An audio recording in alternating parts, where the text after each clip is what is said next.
Hallelujah. परमेश्वर के नाम की महिमा हो। परमेश्वर ने फिर से एक बार अपना अनुग्रहकारी हाथ बढ़ा के हमें संभाला, सुरक्षा दिया। परमेश्वर के नाम की महिमा करते हैं। और आप सभी लोग भी सुरक्षित हैं। परमेश्वर ने आप सबको भी संभाला, इसके लिए भी परमेश्वर को धन्यवाद। तो आइए हम लोग समय ना गवाते हुए परमेश्वर के उस महान जो वचन है उसकी ओर हम जाएंगे, क्योंकि परमेश्वर जो हमें वचनों के द्वारा सिखाते हैं, परमेश्वर वचनों के द्वारा हमारी अगुवाई करते हैं। इसलिए हम लोग परमेश्वर के उस वचन की ओर जाएंगे। इससे पहले हम छोटी सी प्रार्थना करेंगे। आज का वचन जो है हम सबके जीवन में बैठने पाए। आज का वचन सुनने के बाद हर एक लोग वचन के अनुसार करने और चलने के लिए अपने आप को तैयार करें, अर्पण करें, समर्पण करें। आइए हम सब मिलकर छोटी सी प्रार्थना करेंगे। स्वर्ग पिता परमेश्वर, धन्यवाद देते महान प्रभु, आपकी दया, आपका अनुग्रह प्रभु जी हुआ। आपने परमेश्वर आज के दिन भी परमेश्वर संभाला। धन्यवाद। आपके वचन की ओर जाते प्रभु, आपका वचन हर एक के प्रभु जी हालेलुया हृदय में काम करे और 100 गुना फल लाए। सुनने वालों के हृदय परमेश्वर पिता आपके वचन के द्वारा प्रभु जी छिप जाए, ताकि प्रभु सब लोग आपके वचन की गहराई में प्रभु जी जाने पाए, आपकी वचन की गहराई को समझने पाए। परमेश्वर आपकी प्रभु जी हालेलुया इच्छा को समझने पाए, आपके परमेश्वर आज्ञा को मानने पाए। हर एक के जीवन में प्रभु अपने वचन के द्वारा काम कर प्रभु जी अनुग्रह कर, दया कर। यीशु मसीह के नाम से प्रार्थना मांगते हैं, आमीन। Hallelujah, hallelujah. तो आजकल देखते हैं ज़्यादातर लोग, अभी हम संसार की ओर देखते हैं, ईश्वर के लिए धूल लगा के रखते हैं, ईश्वर की तरफ जाते हैं, ईश्वर के लिए जलन अपने अंदर रखते हैं। जो कुछ भी करते हैं उनका विचार और उनका मानना और उनका सोच है कि वो ईश्वर के लिए कर रहे हैं और ईश्वर की तरफ से कर रहे हैं। ऐसी घटना एक बाइबल में भी पाई जाती है। एक बार परमेश्वर अपने दास मूसा को सीने पर्वत पर बुलाए और बोले, मैं तुम्हें कुछ नियम और कुछ बातें बताऊंगा और तुम्हें कैसे अगुवाई करना है, कैसे चलाना है, इन सारी बातों के विषय में मैं तुमसे बातें करूंगा और कैसे मेरे पवित्र भवन को बनाना है, कैसे लोगों के लिए एक आराधनालय बनाना है, ये सारी बातों के विषय में मैं तुम्हें बताऊंगा। तो मूसा जो है परमेश्वर के बात को सुनकर सीनै पर्वत पर 40 दिन और 40 रात के लिए चला गया। परमेश्वर ने उनसे बातें की, उन्हें सारी बातों को बताया, उन्हें सारी बातों को सिखाया, समझाया। हालेलुया।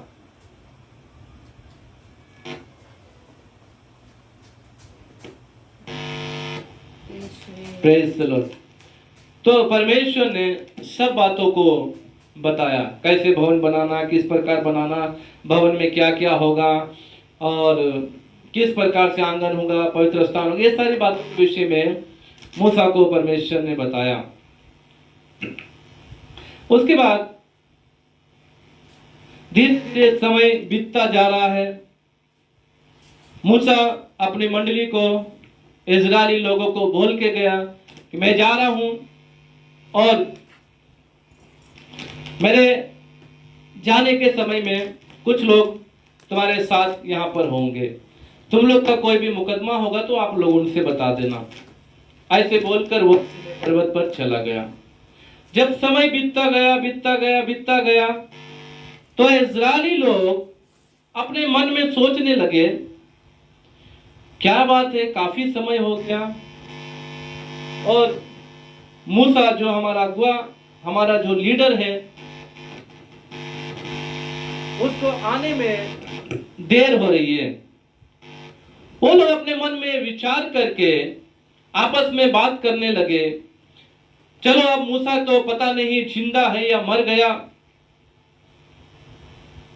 आएगा या नहीं आएगा, तो इसीलिए हम लोग अपने लिए एक ईश्वर बना ले जो हमें आगे आगे चलने के लिए अगुवाई करेगा। इस प्रकार से इस्राएलियों ने अपने मन में योजना बनाई और ठीक वैसा ही किया, और उन्होंने जो कुछ उनके पास था सोने की, वो सारे चीजों के द्वारा एक बछड़ा बना लिया। जब बछड़ा बन गया तब वो लोग नाचने और कूदने लगे, वो लोग खाने पीने लगे, वो लोग आनंदित हो गए, मगन हो गए, और इस आनंदित और मगन के साथ साथ उन्होंने जो काम किया वो काम था सबसे बड़ा पाप, जो था व्यभिचार। वो लोग सारी हदों को पार कर दिए, उनकी आंखों से शर्म हट गई, उनके अंदर की बुराइयां सब खत्म हो गए, जो अच्छाइयां थी वो सब भूल गए और बुराई में फंस गए। इस मंडली में कितनों के भाई थे, कितनों के बहन थी, कितनों का पति था, कितनों का पत्नी थी, कितनों का माँ बाप, सब मतलब पूरा मंडली में हर एक लोग है। लेकिन इस सोने के बछड़ा को बनाने के बाद वो सारे लोग सब कुछ भूलकर भोग और विलास में पड़ गए। जब मूसा पहाड़ से नीचे उतर रहा है तो देख रहा है कि वो लोग एक सोने के बछड़े को बनाकर परमेश्वर की आज्ञा का उल्लंघन किए, और वो लोग जो सबसे बड़ा पाप किए वो था व्यभिचार। और लोग नाचने कूदने लगे, खाने पीने लगे, और सारी हदों को पार करके वो लोग व्यभिचार में पड़ गए।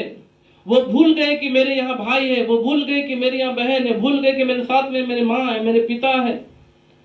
जो मन में आ रहा, जिसके साथ आ रहा, उसके साथ वो लोग व्यभिचार करने लगे।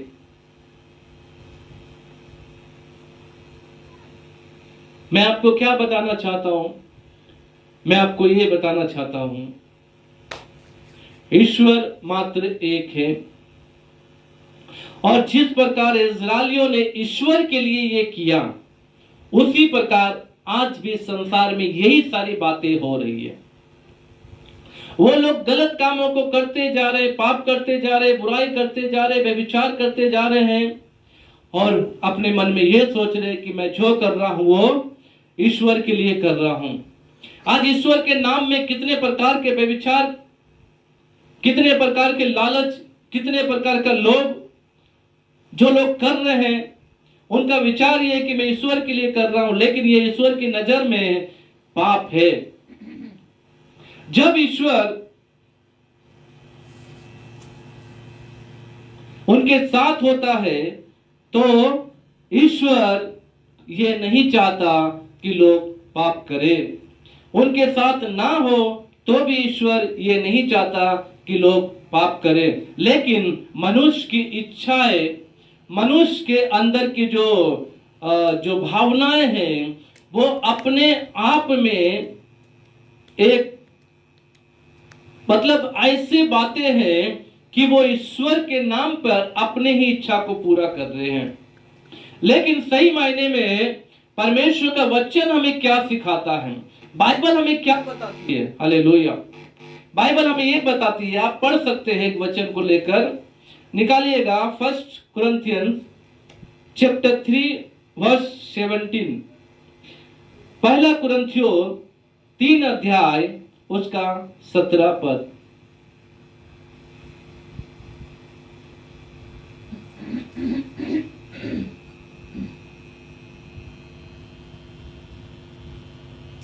यदि कोई परमेश्वर के मंदिर को नष्ट करेगा तो परमेश्वर उसे नष्ट करेगा, क्योंकि परमेश्वर का मंदिर पवित्र है और वह तुम हो। Hallelujah, hallelujah, hallelujah. हालेलुया। परमेश्वर के नाम की महिमा हो। परमेश्वर का वचन कहता है परमेश्वर का मंदिर तुम हो। परमेश्वर हमारे हृदय में वास करता है। आज लोगों का यह सोचना है कि ईश्वर हाथ के बनाए हुए कोई भी स्थान में रहता होगा। आज आप लोग ये गिरजा देख रहे हैं, सोचते होंगे कि इस गिरजा में ईश्वर वास करता है, हर समय यहां रहता है, प्रार्थना करने के लिए गिरजा में ही आना है। ऐसी कोई बात नहीं है। ईश्वर तो हर जगह है। आप जहां प्रार्थना करेंगे वहीं पर ईश्वर आपकी प्रार्थना को सुनेगा। लेकिन हर एक इस स्थान जो है वो ईश्वर से मिलने के लिए, ईश्वर की आराधना करने के लिए बनाया गया है, ना कि वो स्थान जहां बना दिया गया है वही ईश्वर है। ऐसा नहीं है। ये लोगों की अंदर की जो भूल, ये लोगों के अंदर का जो विचार है, इस विचार को आज खत्म करने की आवश्यकता है। जैसा कि मूसा के द्वारा इस्राएलियों को परमेश्वर ने मिस्र की गुलामी से निकाला, उनके साथ रहा, उनको भोजन दिया, उनको पानी दिया, उनको हर एक चीजों की सुविधा जो उनको चाहिए थी उनको मुहैया कराई। लेकिन इनके अंदर एक विचार आया, हम अपने लिए एक ईश्वर बना लेते हैं। वही ईश्वर हमारी अगुवाई करेगा। मूसा को आने में तो बहुत समय हो गया, आएगा या नहीं आएगा। वो लोग ईश्वर बनाए, लेकिन ईश्वर को बनाने के साथ साथ वो लोग पाप करने लगे, वो लोग व्यभिचार करने लगे, वो लोग बुराई करने लगे, और वो लोग अपने सारी हदों को पार करके ईश्वर के नाम पर घिनौना काम करने लगे। लेकिन परमेश्वर का वचन कहता है ईश्वर का मंदिर तुम हो। ईश्वर तुम्हारे हृदय में रहता है, ईश्वर हमारे हृदय में वास करता है। इसलिए जो कोई भी इस मंदिर को नाश करेगा उसे ईश्वर नाश कर देगा। यह मंदिर आप हैं, ईश्वर आपके अंदर रहता है, ईश्वर आपके हृदय में है। इस हृदय को आप परमेश्वर को अर्पण करें, इस शरीर को आप परमेश्वर को अर्पण करें, इस जीवन को आप परमेश्वर को अर्पण करें, ना कि परमेश्वर के नाम पे अपनी या इच्छा को पूरी करें। आज जगह जगह देखिए कितनी बातों को हम सुनते हैं, कैसी कैसी बातें हमारे देश में हो रही है। ईश्वर के लिए मैं ऐसा कर रहा हूं, ईश्वर के लिए ऐसा कर रहा हूं, ईश्वर के लिए ऐसा कर, ईश्वर ने ऐसा कहा, ईश्वर ने ऐसा कहा। लेकिन ईश्वर कोई भी गलत काम करने के लिए नहीं बताता। आज आपका हृदय परमेश्वर का मंदिर है, अपने हृदय को आप साफ करें। आप कैसे करके देखिए हृदय को या परमेश्वर के मंदिर को अपवित्र कर रहे हैं। आप जरा सोच के देखिए, आप अपने जीवन में सोच के देखिए, अपने हृदय के द्वारा सोच के देखिए, अपने जीवन के द्वारा सोच के देखिए, आप किस प्रकार से परमेश्वर के मंदिर को नाश कर रहे हैं। हर एक प्रकार की आपके अंदर जो है परमेश्वर के विरुद्ध में बातें हैं। उन बातों को आपको ऐसा लगता होगा कि नहीं, मैं तो ईश्वर के लिए ऐसा कर रहा हूं। आज एक व्यक्ति को बचाने के लिए दूसरा व्यक्ति को मार दिया जा रहा है।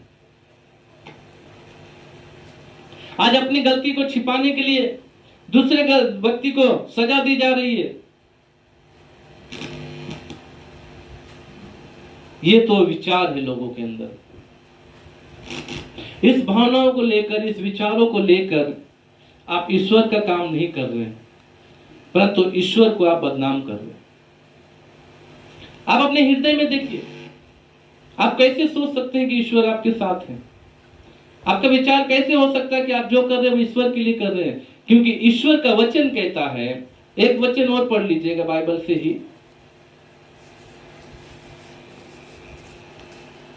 पढ़िएगा यशायाह की पुस्तक 66 अध्याय उसका 1 पद। आइज़िया चैप्टर 66 वर्स 1।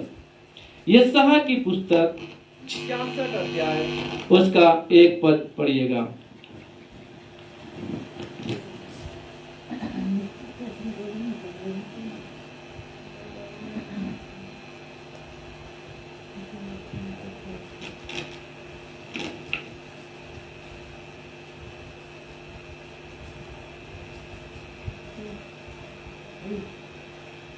एक पद पढ़िएगा। यहोवा यूं कहता है, आकाश मेरा सिंहासन और पृथ्वी मेरे चरणों की चौकी है। तुम मेरे लिए कैसा भवन बनाओगे और मेरे विश्राम का कौन सा स्थान होगा? परमेश्वर का वचन कहता है, स्वर्ग मेरा सिंहासन और पृथ्वी मेरे पैर की चौकी है। तुम मेरे लिए कैसा स्थान बनाओगे? जो परमेश्वर स्वर्ग में रहकर उनके पैर पृथ्वी पर पड़ते हैं, आप उसके लिए कैसा भवन बनाएंगे, कैसा मंदिर बनाएंगे, कैसा गिरजा बनाएंगे, कैसा मस्जिद बनाएंगे, कितना बड़ा बनाएंगे, कितना नाप का बनाएंगे,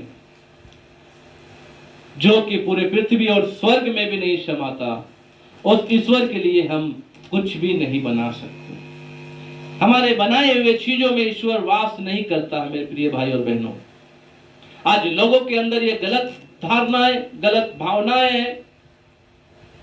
मैं यहाँ एक मंदिर बनाऊंगा तो मेरा ईश्वर रहेगा, मैं यहाँ एक मस्जिद बनाऊंगा तो मेरा ईश्वर रहेगा, मैं यहाँ गिरजा बनाऊंगा तो मेरा ईश्वर रहेगा। मैं आपको बताना चाहता हूं, ईश्वर केवल एक है। आज लोग बोलते हैं कि ईश्वर को किसी भी नाम से पुकारो वो मिलेगा। ये बात सच है, क्योंकि ईश्वर तो एक है, परंतु ईश्वर का भी एक नाम है। हालेलुया। ईश्वर कौन है ये पहचानने की आवश्यकता है। यहां पर जब हम उस बात को देखें, आप पढ़ लीजिएगा निर्गमन की पुस्तक 32 अध्याय निकालिए।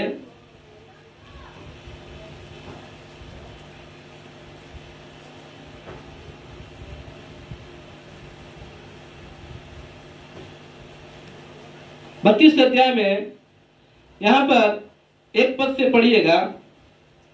जब लोगों ने देखा कि मूसा को पर्वत से उतरने में विलम्ब हो रहा है, तब वे हारून के पास इकट्ठे होकर कहने लगे, अब हमारे लिए देवता बना जो हमारे आगे आगे चले, क्योंकि उस पुरुष मूसा को जो हमें मिस्र देश से निकाल ले आया है, हम नहीं जानते कि क्या हुआ। यहाँ पर मूसा पर्वत पर गया, समय हो गया, लोग सोचने लगे मूसा तो पता नहीं कब आएगा, नहीं आएगा, हमारे लिए एक ईश्वर बना लो।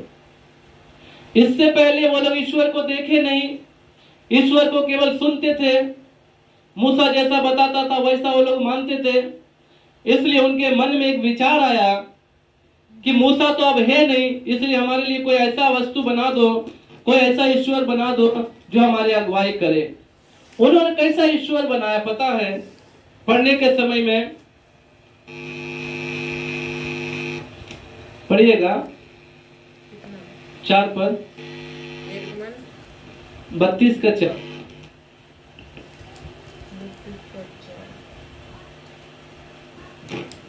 हारून ने उन्हें उनके हाथ से लिया और एक बछड़ा ढाल कर बनाया और टाकी से गड़ा। तब लोग कहने लगे, हे इस्राएल, तेरा ईश्वर जो तुझे मिस्र देश से छुड़ा लाया है वे यही है। Hallelujah, hallelujah. यहाँ पर एक बछड़ा बनाया। बछड़ा मतलब एक जानवर। ये जानवर कैसा बनाया? कोई जीवित जानवर नहीं। आज हम जानवरों को देखते हैं जिसके अंदर प्राण है। गाय बोलिए, भेड़ बोलिए, बकरी बोलिए या कुछ भी बोलिए, वो जीवन है, उसमें वो जीवित है। लेकिन इन्होंने जो बछड़ा बनाया वो निर्जीव था। वो कैसे बनाया? अपने सोने को सब लोगों ने अपने अपने कानों से, गले से निकालकर जो जो सोना उसके पास था वो सबको हारून नाम के व्यक्ति को दे दिया और कहा इससे हमारे लिए एक ईश्वर बना दो। हारून ने भी क्या किया, सब सोना को लेकर भट्टी में डाला, उसको एक अच्छा आकार देकर बछड़ा बना दिया और लोग बोलने लगे ये बछड़ा ही हमारा ईश्वर है। एक निर्जीव चीज को जो जिसके अंदर कुछ नहीं है उसे वो ईश्वर करके मानकर नाचने लगे, खेलने लगे, कूदने लगे और व्यभिचार, जिसको जो आया उसके साथ वो व्यभिचार करने लगे। किसके लिए की? ईश्वर बना है, उसकी खुशी में उनको नाचना चाहिए, आनंद मनाना चाहिए, लेकिन ये लोग यहाँ पर व्यभिचार करने लगे। क्यों व्यभिचार करने लगे? क्योंकि जिसके अंदर प्राण नहीं है, जिसके अंदर पवित्रता नहीं है, वो ईश्वर कैसे बताएगा ये काम गलत है? क्योंकि वो लोग तो निर्जीव चीज को अपना ईश्वर मानकर आनंदित हो गए, व्यभिचार करने लगे, पाप में पड़ गए। जब सच्चे ईश्वर ने यह देखा, मूसा से कहा जा, तेरे लोग पाप में पड़ गए। मूसा नीचे उतरकर जो परमेश्वर के द्वारा नियम और कानून, जो आज्ञा मिली थी, उस सबको उनके सामने तोड़ दिया और कहने लगा तुम लोग इसके लायक नहीं। क्यों लायक नहीं? क्योंकि ईश्वर हमारे लिए चाहता है भला, ईश्वर हमें चाहता है बनाना भला, लेकिन आज लोग वो भला नहीं बनकर आज बुरा बन रहे हैं, बुराई कर रहे हैं। ये हमारे ईश्वर के लिए, वो हमारे ईश्वर नहीं है, ये हमारे लोग नहीं है, वो हमारे जाति के लिए नहीं है, वो मेरे भाषा के नहीं है। देखिए भाषा के लिए देश में युद्ध हो रहा, देश आज बढ़ गया। एक जगह में ये भाषा नहीं बोलेंगे, ये भाषा बोलेंगे तो हमारे राज्य में रहेंगे, नहीं तो इस राज्य से जाओ, हमारे राज्य में ये भाषा चलेगी। ऐसे हमारे देश में आज गुटबंदी हो रही है, हमारा देश बढ़ता जा रहा है। आज लोगों का कहना है कि देश हमारा अच्छा आगे बढ़ रहा है, हमारा देश में उन्नति हो रही है, हमारे देश में ऐसा हो रहा, हमारे देश में वैसा हो रहा, लेकिन हमारे देश में कोई उन्नति नहीं हो रही। मेरे प्रिय भाई और बहनों, हमारा देश आज बढ़ता जा रहा है। आज इंसान ईश्वर से दूर हो गया। क्यों? क्योंकि अपने शरीर को वो अपवित्र कर रहा। वचन कहता है ईश्वर का मंदिर तुम हो, जो ईश्वर के मंदिर को नाश करेगा उसे ईश्वर एक दिन नाश कर देगा। आप अपने हृदय को नाश कर रहे हैं मेरे प्रियो, अंदर में बुराई को गढ़कर, ईश्वर की इच्छा को ना मानकर, ईश्वर के नाम पर आप गलत कार्य कर रहे हैं। ये हमारे धर्म का ईश्वर है, हम अपने धर्म के लिए कर रहे हैं। नहीं मेरे प्रिय भाई और बहनों, धर्म कोई भी नहीं है। धर्म तो आज हम इंसानों ने ही बनाया, इसीलिए ये धर्म के आड़ में कुछ ना करें। हम सब मानव जाति एक है। आज कोई किसी के विषय में भी कुछ बोल रहा है वो एक अलग बात है, पृथ्वी में बोलता होगा, लेकिन यहां से मरने के बाद हम एक ही ईश्वर के पास जाएंगे। उस ईश्वर के पास ना कोई धर्म होगा, ना कोई जाति होगी, ना कोई भाषा होगा। इसलिए वहां जाने की तैयारी आप लोग करें। ये पृथ्वी का डेरा ये तो थोड़े समय का है, ये डेरा खत्म हो जाएगा। 80 साल में, 90 साल में, 100 साल में मृत्यु हो जाएगी। उसके बाद कोई जाति नहीं, कोई भाषा नहीं, कुछ नहीं, उसी ईश्वर के पास जाना। वचन में लिखा है जब तुम पृथ्वी पर रहकर मनुष्यों से प्रेम नहीं कर पा रहे तो मुझसे कैसे प्रेम कर पाओगे? जिस मनुष्य को आप देख रहे हैं आप उससे प्रेम नहीं कर पा रहे, आप कैसे बोल सकते हैं कि जिस ईश्वर को आपने देखा नहीं आप उससे प्रेम करते हैं? इसीलिए मनुष्य से प्रेम करें। हालेलुया। मनुष्य ही आपका सच्चा हितैषी है, वो चाहे किसी भी जाति का क्यों ना हो, किसी भी भाषा का क्यों ना हो। हालेलुया। आप देखिए, हम लोग राजनीति की ओर यदि जाते हैं, हर पार्टी में हर जाति के लोग मिलेंगे। उसमें हिंदू भी मिलेगा, मुस्लिम भी मिलेगा, ईसाई भी मिलेगा, बौद्ध भी मिलेगा, जैन भी मिलेगा, सिख भी मिलेगा। हर पार्टी में आपको कुछ ना कुछ अलग अलग जाति के मिलेंगे। तो जब पार्टी में आप इन सब चीजों को रख रहे हैं, जाति के लोगों को रख रहे हैं, तो इनके प्रति इतनी जलन क्यों, नफरत क्यों? क्या जब तक आपके साथ है तब तक वो आपके मित्र हैं? आपके साथ वो अगर छोड़ दिए तो आपके दुश्मन बन जाते हैं। आज हर जगह में करप्शन है, हर जगह में भ्रष्टाचार पाया जा रहा है। राजनीति की नहीं, धर्मों में भी हम देखेंगे तो हर गुट में ऐसा पाया जा रहा है, हर जगह में ये बातें पाई जाती हैं। आज यदि हम किसी का साथ दे रहे हैं, तब हम कितने भी बुरे क्यों ना हो, यदि हम किसी का साथ दे रहे हैं तो उनके लिए हम अच्छे हैं। हम कितने अच्छे भी क्यों ना हो, अगर हम उनका साथ नहीं दे रहे तो उनके लिए बुरे हैं। इसलिए आज इंसान स्वार्थ से भरकर अपना काम करता है और काम कराना चाहता है। स्वार्थ में पड़कर हर एक कामों को लोग कर रहे हैं और उसे ईश्वर का नाम दे रहे हैं। मैं ईश्वर के लिए ऐसा कर रहा हूँ, मैं ईश्वर के लिए ऐसा कर रहा हूँ, लेकिन सच में ऐसा ईश्वर के लिए नहीं है। परमेश्वर का वचन कहता है तुम परमेश्वर का मंदिर है, ईश्वर का आत्मा तुम में वास करता है। हालेलुया। और ईश्वर का मंदिर पवित्र है और वो तुम हो। हर एक इंसान पवित्र है, हर एक इंसान को पवित्र बनना चाहिए। हर एक इंसान के अंदर में पवित्रता होनी चाहिए। यदि आप इस पवित्रता को छोड़ देते हैं, अपने जीवन को आप बुराई की ओर लेके जा रहे हैं, अपने मन को आप बुराई की ओर लेके जा रहे हैं, आप झगड़े की ओर, लड़ाई की ओर, विरोध की ओर लेके जा रहे हैं, कट्टरपंथी की ओर अगर आप अपने हृदय को लेके जा रहे हैं, तो आप अपने आप से ईश्वर को दूर कर रहे हैं, क्योंकि ऐसे हृदय में ईश्वर वास नहीं करता। Hallelujah, hallelujah. ऐसे हृदय में ईश्वर वास नहीं कर सकता। मेरे प्रियो, वचन में लिखा हुआ है, पढ़िएगा इब्रानियों की पत्री 12 अध्याय, हिब्रू चैप्टर 12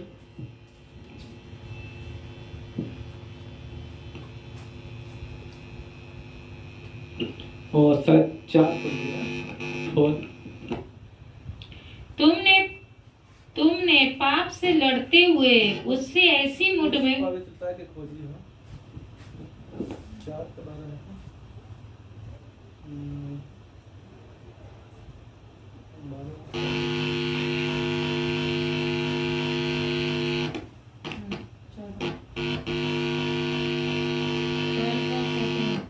हालेलुया।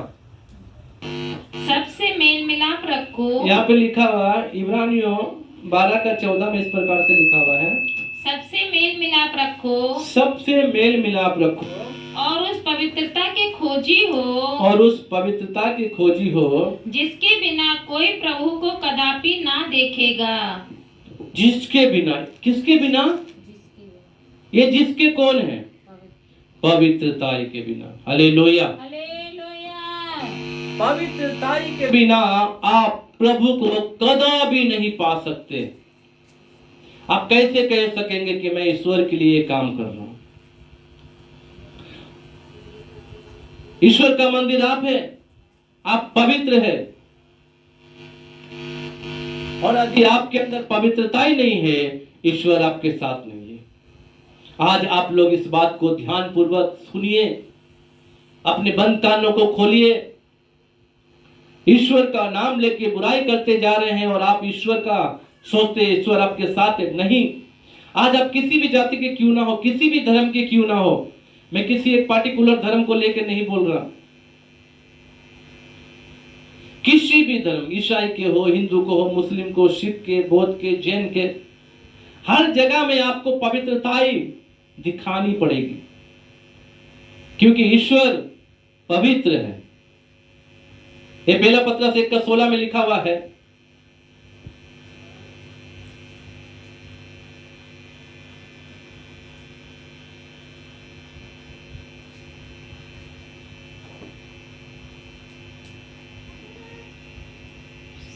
अपने आप को स्वतंत्र जानो, पर अपनी इस स्वतंत्रता को बुराई के लिए आड़ ना बनाओ।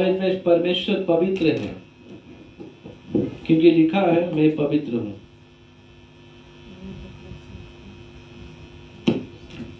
क्योंकि लिखा है पवित्र बनो, क्योंकि मैं पवित्र हूँ। वचन में लिखा हुआ है, क्योंकि लिखा है पवित्र बनो, क्योंकि मैं पवित्र हूँ। कौन पवित्र है?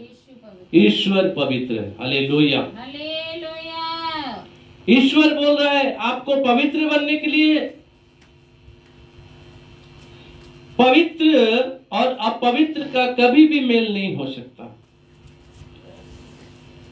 आप अच्छी जगह में गंदी चीजों को पसंद नहीं करेंगे। आप घर को साफ कीजिए, अच्छा से फिनाइल वगैरह डालकर पोछा लगा दीजिए, रूम फ्रेशनर डाल दीजिए, खुशबू आ रहा है, और कोई सड़ी हुई चीज जाके एक कमरे में डाल के आप छोड़ दीजिए। आप तुरंत उस गंदी चीज को हटाएंगे। आप बोलेंगे मैं इतना मेहनत करके साफ किया, सब कुछ किया, हमारे घर अच्छा महकना चाहिए, ये गंदी बदबू कहां से आ गई? आप तुरंत उस गंदी चीज को हटाएंगे। मेरे प्रियो, एक घर में आप गंदी चीज को पसंद नहीं करते तो आपका वो गंदा हृदय को ईश्वर कैसे पवित्र या कैसे पसंद करेगा?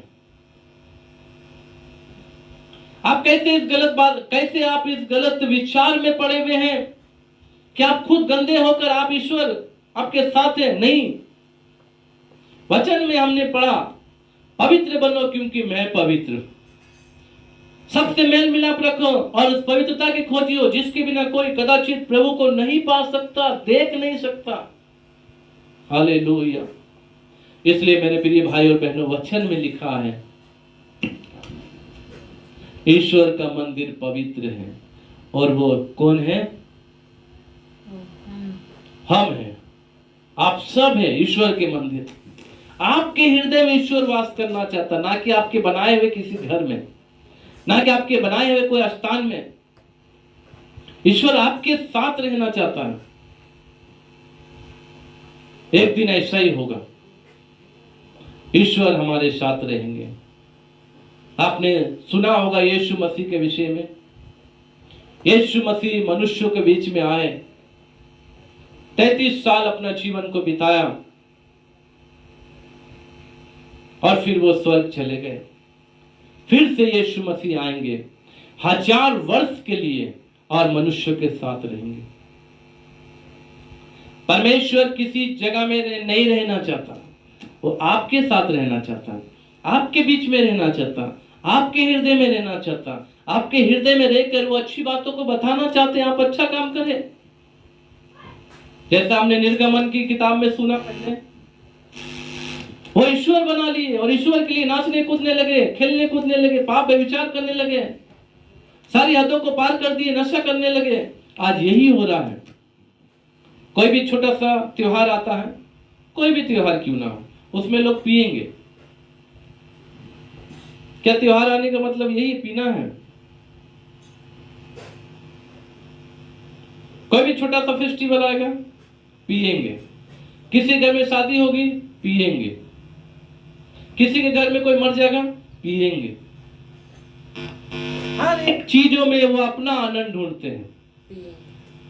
किसी के घर में मृत्यु है, कोई रो रहा है, उसके दुख में शामिल होना तो है, लेकिन उनको सांत्वना देने के बगैर या उसको सांत्वना नहीं देते हैं, वो अपना आनंद देखते हैं और जाकर शराब पीना शुरू कर देते हैं। ये आप किसी ईश्वर के लिए नहीं कर रहे मेरे प्रियो, आप अपने लिए कर रहे। आप अपने आनंद में ईश्वर को ढूंढ रहे हैं, परंतु ईश्वर के आनंद में अपने आप को लगाइए। Hallelujah, hallelujah, hallelujah. रिबाला शबा, अपने आप को धन्यवाद ईश्वर के लिए अर्पण कर दीजिए, समर्पित कर दीजिए। तब देखिए जाकर वचन में लिखा हुआ है, कुलुस्सियों की किताब में आप 3 अध्याय का 6 पद पढ़िएगा। कोलोसियंस चैप्टर 3 वर्सेस 6।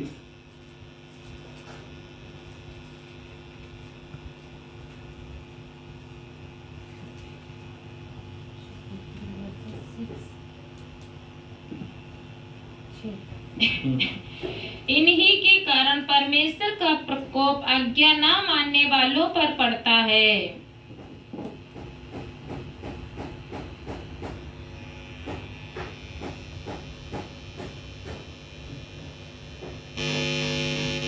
कुलुस्सियों 2 का 6 पढ़िएगा, 2 का 6।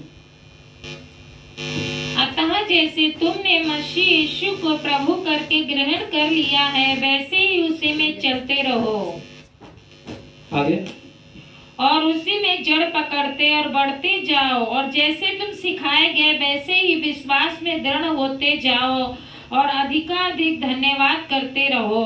8 पद। चौकस रहो कि कोई तुम्हें उस तत्व ज्ञान और व्यर्थ धोखे के द्वारा अपना आहर ना बना ले, जो मनुष्यों की परंपराओं और संसार की आदि शिक्षा के अनुसार तो है, पर मसीह के अनुसार नहीं। कोई आपको धोखा ना देने पाए। इसी से संबंधित एक वचन और पढ़ लेंगे, 1 तीमुथी 4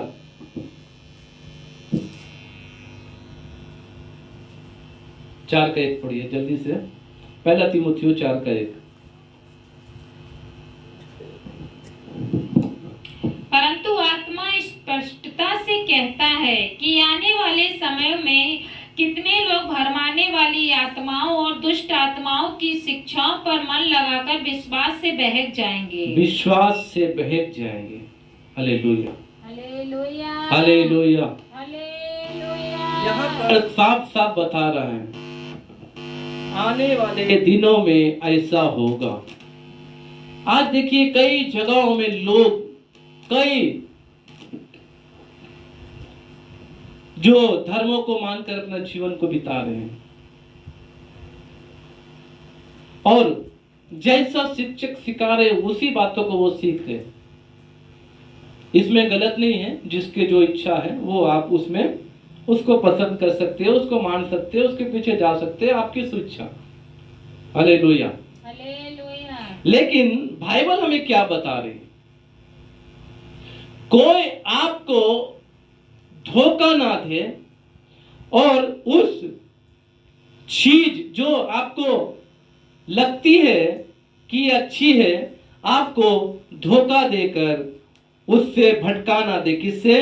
ईश्वर से ना भटका दे। यहाँ पे लिखा हुआ है 8 पद में, 2 का 8 कुलुस्सियों, चौकस रहो कि कोई तुम्हें उस तत्व ज्ञान और वैध धोखे के द्वारा अपना आहेर ना बना ले, जो मनुष्य की परंपरा और संसार की आदि शिक्षा के अनुसार तो है, पर ईश्वर के अनुसार नहीं। Hallelujah, hallelujah. मसीह के अनुसार नहीं। आपको वो चीजें संसार की बातों के लिए, संसार की तरफ से सब कुछ अच्छा होगा, आपको ऐसा लगेगा कि ये चीज तो अच्छी है, हमारे शिक्षक, हमारे गुरु जैसा हमें सिखा रहे हैं वो सब अच्छा ही है, परंतु आपको वो ईश्वर से अलग कर रहे हैं। मेरे प्रियो, कोई भी क्यों ना हो, आज बाइबल पढ़ने वाले बहुत सारे शिक्षक ऐसे हैं जो झूठी शिक्षाओं को देते हैं। बहुत सारे ऐसे पास्टर्स हैं जो गलत शिक्षाओं को फैलाते हैं। आज वो अपनी इच्छा को, अपनी बातों को रखते हैं, ना कि परमेश्वर की बातों को। इसलिए यहाँ पे लिखा हुआ है, आपको अपने परंपराओं के, संसार की आदि शिक्षा के अनुसार सब बातें सिखाएंगे। ये सब बातें आपको अच्छी लगेगी, ये मनुष्य के इच्छा के अनुसार तो होगा, परंतु परमेश्वर के अनुसार नहीं है। इसलिए तीमुथी 4 का 1 में हमने पढ़ा, आत्मा स्पष्टता से कहता है कि आने वाले समय में कितने लोग भरमाने वाली आत्माओं और दुष्ट आत्माओं की शिक्षा पर मन लगाकर विश्वास से बहक जाएंगे। ये कैसे आप बहक जाएंगे? अपने आप नहीं बहकेंगे मेरे प्रियो। आपको शिक्षा सही नहीं मिलेगी, आपको गलत शिक्षा मिलेगी, आपको जो आप कर रहे हैं उसी के अनुसार चलने दिया जाएगा, आपको किसी प्रकार से डांटा नहीं जाएगा, समझाना नहीं जाएगा। आप जैसे चाहे करना है करो, आप जैसे चाहे चलना है चलो, आपको जो पसंद आ रहा है आप करो, आपको सिखाया नहीं जाएगा। आप भी क्या करेंगे? धीरे धीरे उन शिक्षाओं के अधीन हो जाएंगे। हालेलुया। आपको लगेगा कि मैं ईश्वर के लिए कर रहा हूं, परंतु आप ईश्वर के लिए नहीं कर रहे हैं, आप अपनी इच्छा के लिए कर रहे हैं। क्योंकि परमेश्वर पवित्र है। हालेलुया। परमेश्वर पवित्र है। आपको सोचना है कि आपका हृदय पवित्र है या नहीं, आपके हृदय में परमेश्वर जो वास कर रहा है या नहीं कर रहा। आपका कौन सा ऐसा काम है जिसके द्वारा आपके मन में बार बार विचार आता है कि आप ईश्वर को धोखा दे रहे, उस काम को आपको छोड़ना चाहिए। हालेलुया। यहां पे लिखा हुआ है कि भरमाने वाली आत्मा और दुष्ट आत्माओं की शिक्षा पर मन लगाकर विश्वास से बहक जाएंगे। हालेलुया। अंतिम समय में ऐसा होगा, लोगों के अंदर से प्रेम खत्म हो जाएगा, उसके अंदर ईश्वर की बातें नहीं रहेगी, ईश्वर का विचार तो रहेगा कि मैं ईश्वर के लिए कर रहा हूं, ईश्वर के लिए जी रहा हूं, ईश्वर ही मेरे साथ है, परंतु ईश्वर के जो इच्छा है वो इच्छा नहीं रहेगी। इसलिए मेरे प्रिय भाई और बहनों, हमने पहला कुरिन्थियों 3:17 में पढ़ा, उस वचन को पढ़ लीजिएगा एक बार और।